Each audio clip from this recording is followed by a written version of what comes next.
V Velenju že več desetletij deluje plavalni klub. Njegovi člani dosegajo velike uspehe. Za reprezentanco so prispevali tudi olimpijsko tekmovalko za London. Že več kot 15 let pa omogočajo vadbo tudi ljudem z Downovim sindromom.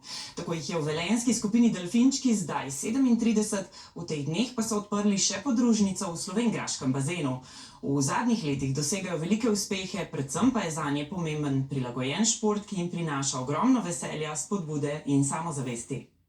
Psihična prilagojenost na vodo, vedno večje zaupanje učenca, sprejemanje vode kot prijatelja in še kaj bi lahko našteli. Jaz sicer sem bal vode, zdaj pa ne bi več vode, ker sem premagal strah. Sem zbil veliko medalj in tudi hodil v razredne tekmovanja v tujino. Hvaležen je trenerki Katarini, ta pa poudarja, da je pomembno prilagojeno plavanje in s tem uživanje v vodi.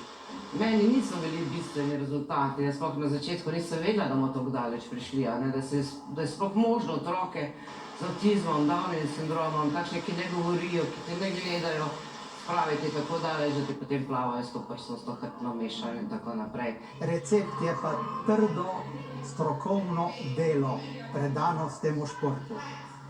Starši, plavalci, trener, klub, ta četverokotnik. Tako nekdanji predsednik, občinski nagrajenec za življenjsko delo, ki poudari, kako je plavanje ena velika ljubezen, a je prijazno tudi poučevanje prostovoljca. Od teh ta nekaj odšteje. Zadovoljstvo otrok, vseh skupaj, zadovoljstvo staršev, da jim omogočimo take tekme, ko so pač omogočene vsem, ne?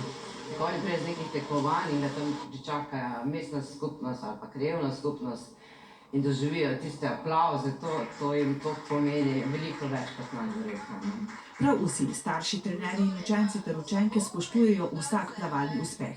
Želijo pa večji posluh odgovornih na občini, da bi omogočili bolj prijazen zunanji dostop do bazenskega kompleksa, ki je zdaj brez površin za varno začasno parkiranje.